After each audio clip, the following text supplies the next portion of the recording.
NVIDIA GeForce RTX 3070 Founders Edition Opinion.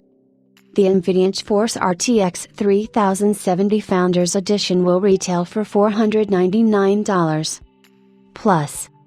Excellent price, performance ratio.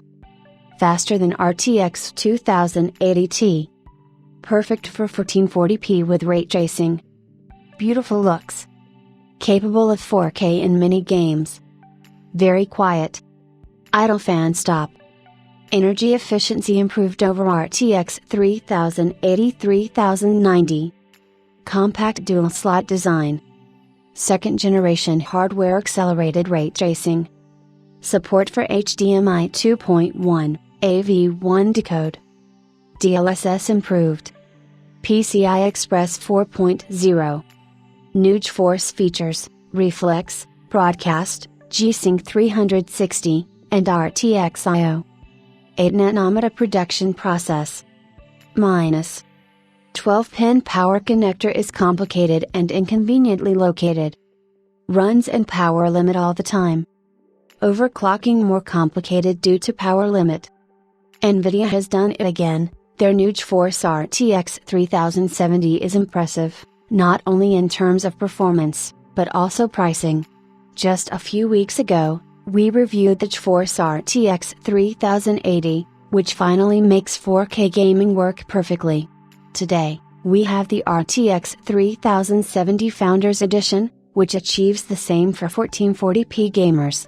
Every single title in our test suite exceeds 60 FPS now, and performance is improved so much that you get RTX 2070 RTX off FPS with RTX on.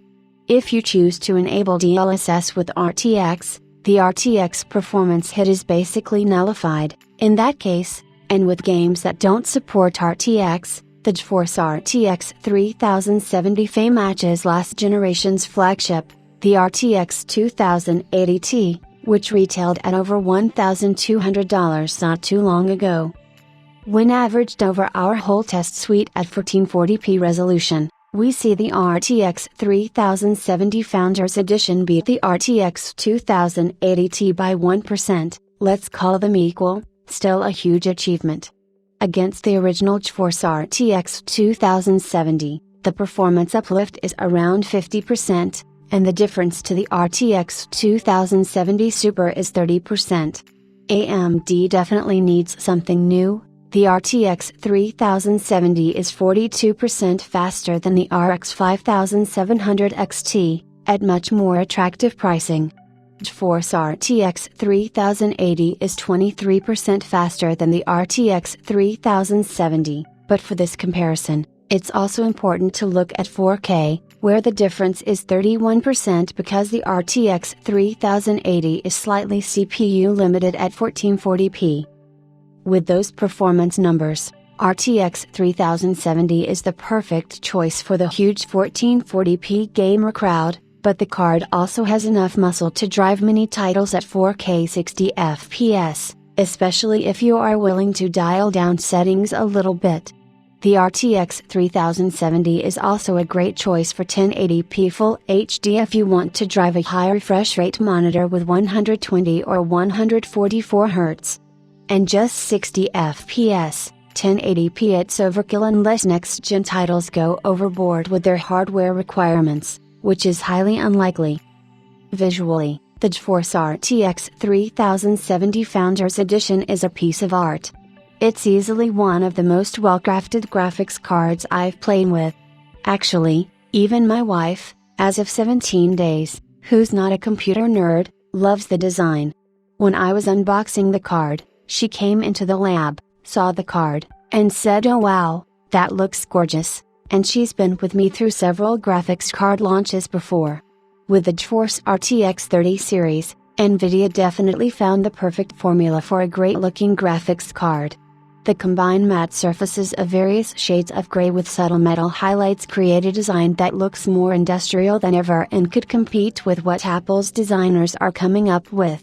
Unlike the RTX 3080, the RTX 3070 cooler is a much simpler design, which not only helps with cost, but also makes teardowns easier for me. Taking the card apart is quite easy. I never felt like NVIDIA intentionally makes it hard to disassemble their product.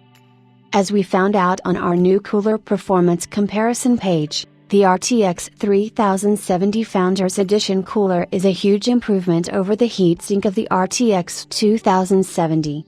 In an apples-to-apples comparison, the RTX 3070 Fe runs over 20 degrees Celsius cooler than the RTX 2070 while keeping the same dual-slot form factor.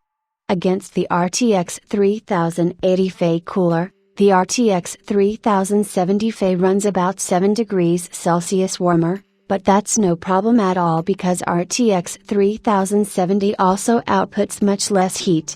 Actually, temperatures are good. With 74 degrees Celsius, they are better than previous Founders editions.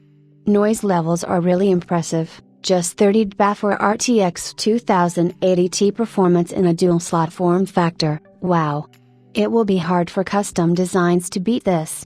With Ampere, NVIDIA introduced idle fan stop on their Founders edition, which previously was one of the biggest reasons for gamers to look at other brands. In idle, during desktop work, internet browsing, and light gaming, the RTX 3070 will turn off its fans completely for the perfect noise-free experience. This generation of card sees the introduction of the 12-pin Molex MicroFit 3.0 connector NVIDIA debuted on graphics cards, which is used on the RTX 3070 Founders Edition, too. I'm not happy with this choice at all. For a 220W power design, it looks unnecessary. A single 8-pin would have been fine, and wouldn't have taken up that much more PCB space. Just like on the other Ampere cards, placing the power connector in the middle of the board makes clean cable routing difficult. What makes things slightly worse is that the connector is facing straight upward, away from the card. On the RTX 3080 it was angled, which made routing the cable easier. What I do have to praise NVIDIA for is their inclusion of an adapter with all Founders Edition cards, so you're ready to go without an additional purchase. RTX 3070 improves power efficiency once again, by another 10% over both Turing and RTX 3080-3090. The RTX 3070 is the most energy efficient graphics card we ever tested, twice as efficient as AMD Vega, 50% better than Navi and GeForce 10, and 30% better than GeForce 20. Just like for previous NVIDIA generations, power efficiency is the cornerstone for a successful product. If power draw were higher, heat output would go up, which would require louder or larger cooler and a more complex PCB design, all of which increases production cost, too. Overclocking worked well. We gained 7% in real-life performance. GPU frequency almost hit around 2 GHz measured, similar to other Ampere cards. Overclocking the Samsung GDDR6 memory by almost 20% made me wonder why NVIDIA didn't clock the RTX 3070's memory higher in the first place. I guess that's reserved for a future product. The GeForce RTX 3070 comes with 8 GB of memory, which will be the basis for a lot of discussion, just like on the RTX 3080 10 GB.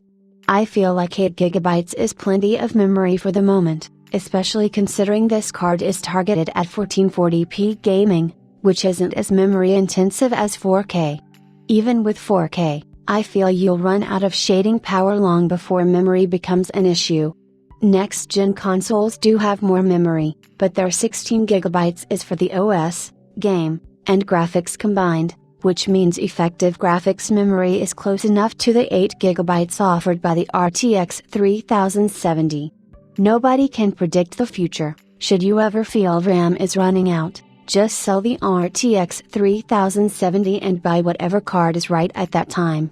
Personally, I rather pay less today than spend extra to solve an unknown problem. 8 GB of GDDR6 memory costs around $40, so it will be interesting to see at which price point AMD's reportedly 16 GB Redmi Radeon RX 6000 comes in, and whether the extra memory will be able to make a difference. NVIDIA's GeForce RTX 3070 Founders Edition retails at $499, which is a highly competitive price.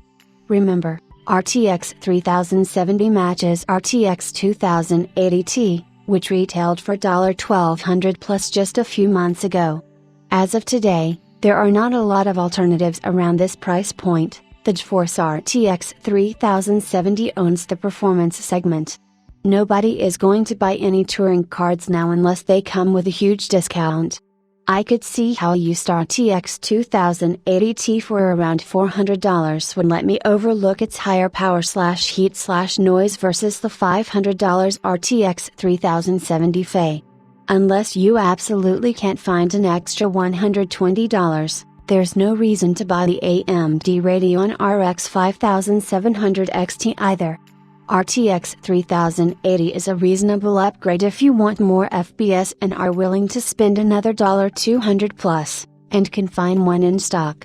Let's hope there is more RTX 3070 supply than RTX 3080 because the RTX 3070 is going to fly off the shelves, no doubt.